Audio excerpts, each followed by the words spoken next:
दोस्तों, गुरुकुल पीसीएस की online classes में आप सभी का एक बार फिर से स्वागत है।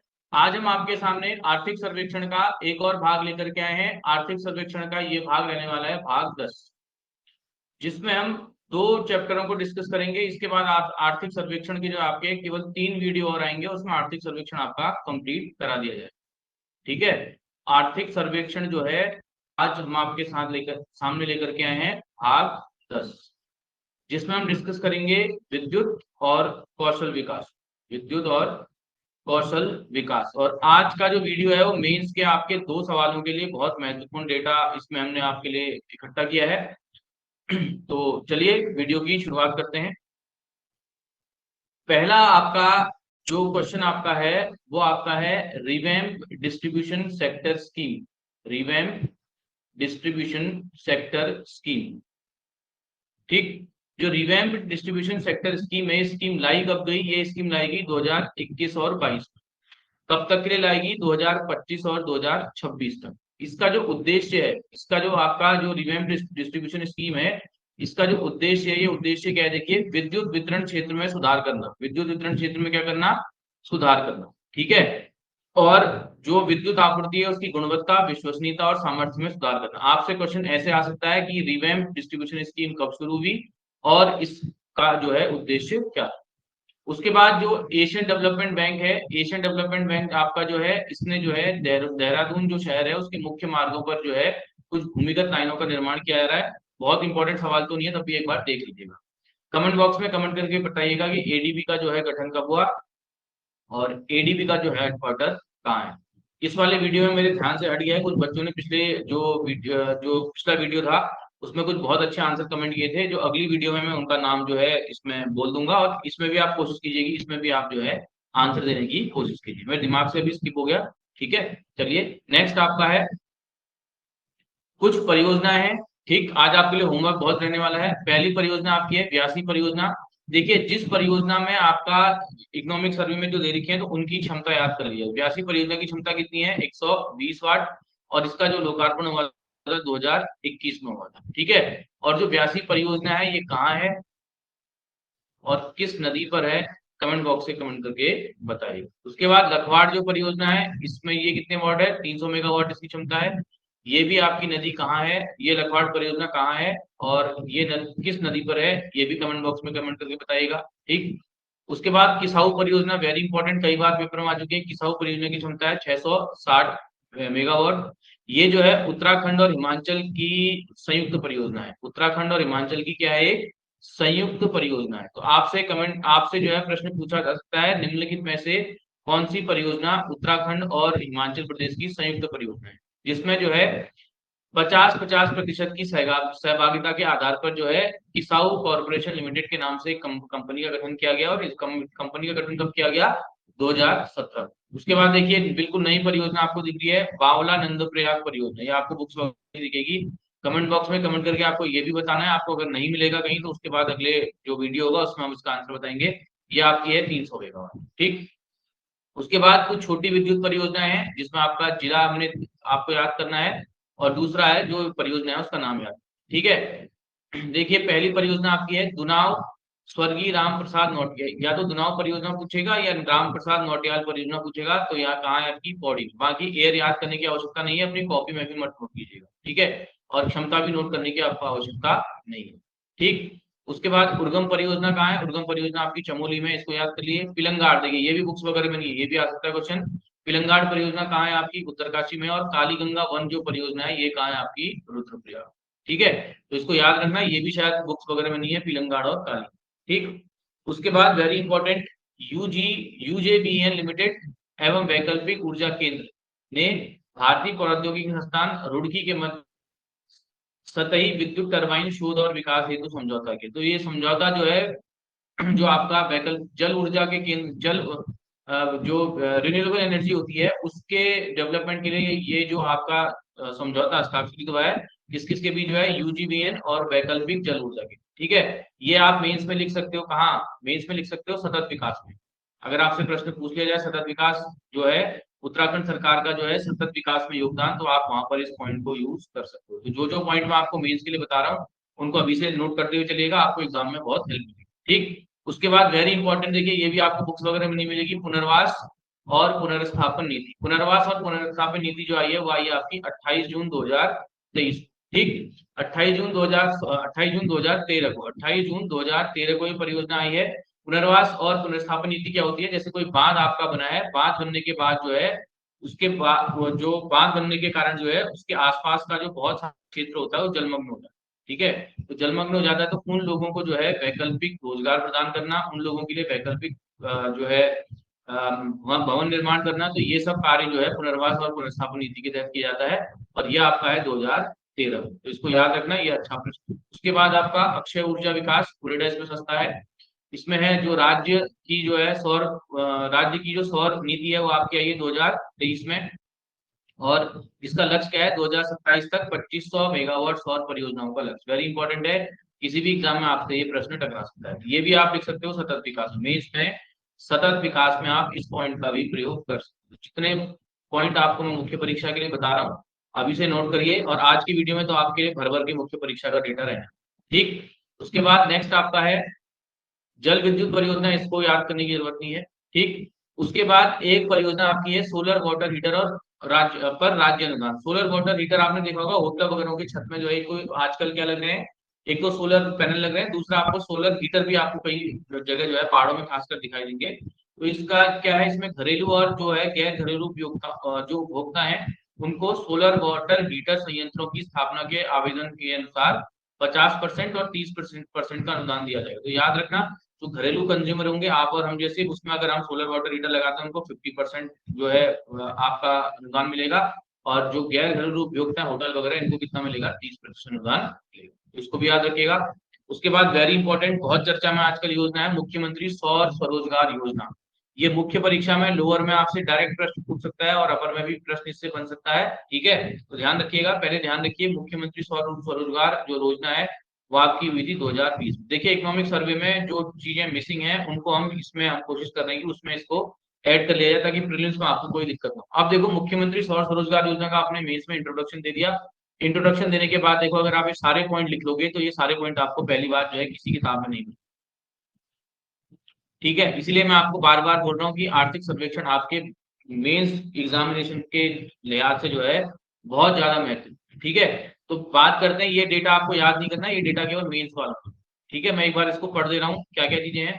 अगर आप 20 किलोवाट का जो है संयंत्र लगा रहे हैं तो उसकी अनुमानित जो लागत है कितने हैं आपकी 10 लाख रुपए है। और इसके लिए आपको 300 से 400 वर्ग मीटर भूमि की आवश्यकता होगी। ठीक, 25 किलोवाट का अगर आप लगा रहे हैं तो इसकी अनुमानित लागत आपकी 12.5 लाख, और इसमें भी जमीन आपकी है 30 से आपकी 40 वर्ग मीटर। 50 किलोवाट का अगर आप लगा रहे हो तो आपकी जरूरत है आपकी 25। लेकिन ये जो है आप जरूर याद कर लेना कि इसमें जो मेगावाट या जो किलोवाट आपका है उसमें कितना लाख रुपया लग रहा है वो जरूर याद करना। 100 किलोवाट के लिए कितना है आपका 50, 100 किलोवाट के लिए कितना है 50 लाख। देखो अगर आप दिमाग लगा के करोगे तो कुछ नहीं करना है। बता दे रहा हूँ आपकी जमीन इसमें कितनी है 750 से 1000, इसमें आपकी है 1500 से 2000। ठीक, फिर अगर आपको 20 किलोवाट का लगाना है तो 20 किलोवाट के लिए कितना है आपका खर्चा, कितना है आपका 100 लाख रुपया। और जमीन कितनी आपकी है, आपकी है जो जमीन है वो आपकी है 3000 से 4000 वर्ग किलोमीटर। अब देखो अगर आपको याद करना है तो याद करना इसको बहुत आसान है। देखिए यहाँ से देखिए आप 50 है तो आप देखिए 50 का आधा कर लीजिए 25, 100 है तो 100 का आधा कर लीजिए 50, 200 है तो 200 का आधा कर लीजिए 100। ऐसे करके आप याद करोगे याद जाएगा। वर्ग भूमि में भी देखो आपको 300 से आपके कितने हैं 400 हैं, फिर उसके बाद 750 से 1000, फिर 1500 से 2000, फिर 3000 से 4000। मेंस लिखना है तो आपको याद तो करना पड़ेगा, लेकिन इसकी अनुमानित लागत जो है जरूर याद कर लीजिएगा, किसी पेपर में आपसे ये पूछा जा सकता है। उसके बाद आपका श्रम रोजगार और कौशल विकास। ठीक है, इसमें कुछ रिपोर्ट्स वगैरह हैं वो आपकी प्री मेंस दोनों के लिए महत्वपूर्ण है। पहले रिपोर्ट देख लेते हैं। श्रम में जो 2011 की जो जनगणना है, 2011 की जनगणना के अनुसार राज्य की कुल कार्यशील जनसंख्या आपकी है 38.43%। इसको याद कर लीजिएगा। उसके बाद आपकी है प्रधानमंत्री श्रम योगी मानधन योजना। पहले तो प्रधानमंत्री श्रम योगी मानधन योजना आई थी 2019 में। जो एक्स्ट्रा पॉइंट बता रहा हूँ इनको जरूर याद रखिए। ठीक, इसके नामांकन में जो है देहरादून सबसे ऊपर है और सबसे कम नामांकन इसके तहत हुआ है बागेश्वर। ठीक, उसी प्रकार से एक परियोजना है आपकी ई श्रम परियोजना। ई श्रम परियोजना जो है, इसमें सबसे ज्यादा जो आपके पंजीकृत कामगार हैं कहाँ के हैं, यूएस नगर के, सबसे कम कहाँ के हैं, रुद्रप्रयाग के। प्री में डायरेक्ट आपसे प्रश्न पूछेगा, ठीक। उसके बाद ये कुछ नहीं करना है आपको। उसके बाद आप देखो औद्योगिक न्यायाधिकरण श्रम न्यायालय कहाँ आपका, हल्द्वानी, वेरी इंपॉर्टेंट, इस साथ आपको किताबों वगैरह में फैक्ट नहीं है। और राज्य में औद्योगिक जो आपके विवाद हैं उनके निपटारण के लिए जो है आपके 3 श्रम न्यायालय कहाँ कहाँ है, देहरादून, हरिद्वार और काशी, ठीक है। तो याद रखिए देहरादून, हरिद्वार और काशीपुर। किसी भी पेपर में आ सकता है आपसे कि उत्तराखंड में श्रम न्यायालय कौन सी जिलों में नहीं है, कौन सी जगहों पर नहीं है, तो आपसे तीनों याद करना, देहरादून, हरिद्वार और काशीपुर। उसके बाद ये कुछ केंद्र और राज्य सरकार द्वारा श्रम कानूनों को लेकर के बनाए गए अधिनियम है। इसमें मैं जिसमें इंपॉर्टेंट लगाऊंगा उसी को कीजिएगा, ठीक है। संविदा श्रम अधिनियम भी बहुत बार पेपरों में से था, आप देखना बहुत बार, बहुत सारे पेपरों में से क्वेश्चन आ चुका है। संविदा श्रम अधिनियम आपका चला था कब, 1970, ठीक। उसके बाद बॉयलर अधिनियम याद करने की आवश्यकता नहीं है, ये इतना इंपॉर्टेंट नहीं है, 1923। उसके बाद वेतन संधान अधिनियम याद कर लीजिएगा, 1936। ये तो बहुत बार प्रश्न आ चुका है। देखिए न्यूनतम अधिनियम, न्यूनतम अधिनियम जो आया था आपका कब आया था, 1948। उसके बाद आनुतोषिक भुगतान अधिनियम, इसको छोड़ सकते हैं, 1972। उसके बाद इसको याद कर लीजिएगा, उत्तराखंड दुकान एवं वाणिज्यिक अधिनियम, ये आया था 1962, भारत चीन लड़ाई के टाइम पे आया था, तो उसको ऐसे याद कर सकते हो। उसके बाद खिलाफ अधिनियम आया 1961, ये भी बहुत बार आ चुका पेपर में। उसके बाद कारखाना अधिनियम भी कई बार आ चुका पेपर में, इसको याद कर लीजिएगा, 1948। राष्ट्रीय अवकाश अधिनियम ये भी याद कर लीजिएगा, 1961। उसके बाद समान पारिश्रमिक अधिनियम याद कर लीजिएगा आपका 1976, ये भी कई बार आया है। उसके बाद बोनस भुगतान, शायद कहीं आपका जो है भी यूपीएससी ने पूछा भी था, वो बोनस भुगतान अधिनियम आपका कब आया, 1965, इसको याद कर लीजिएगा। उसके बाद है स्थायी आदेश अधिनियम, ये भी आपका है 1946। उसके बाद और उत्तर प्रदेश औद्योगिक विवाद अधिनियम 1948 और बाल श्रम अधिनियम 1986, ये भी कई बार आपसे बाल श्रम वाला पूछा गया। तो इसमें दो जो आपके सेम ईयर में है तो उनको तो आप एक साथ याद करो। जैसे कारखाना 1948 दिख रहा है आपका, उसके बाद एक मुझे यहाँ न्यूनतम अधिनियम दिख रहा था 1948, कारखाना हो गया, न्यूनतम हो गया, और एक उत्तर प्रदेश वाला कारखाना, न्यूनतम अधिनियम और यूपी। तो ऐसे करके कुछ इसकी ट्रिक बना लेना, UN के ऐसे करके बना लेना, तो ये आपके 1948 वाला। इसी तरीके से कुछ 1946 में अगर आपको दिख रहे हैं तो उनको साथ कर लीजिएगा, तो आपको याद हो जाएगा, इनको कर ही लीजिएगा। अब ये जो दो क्यों छोड़ रहे हैं, तो बॉयलर भी कर लेना और आपका अनुसूचित अधिनियम भी इसको भी कर लेना। मेरे हिसाब से ध्यान रखे कनिष्ठ साइंस वगैरह में या ऐसा कोई प्रश्न आपका पूछा था, ठीक। उसके बाद आपका देखिए विदेश रोजगार प्रकोष्ठ, वेरी इंपॉर्टेंट, विदेश और रोजगार प्रकोष्ठ आपका सहसपुर, देहरादून में। डायरेक्ट सवाल आपसे पूछेगा कि विदेश सहसपुर प्रकोष्ठ कहाँ है, देहरादून। स्थापना कब हुई है, 2021 में।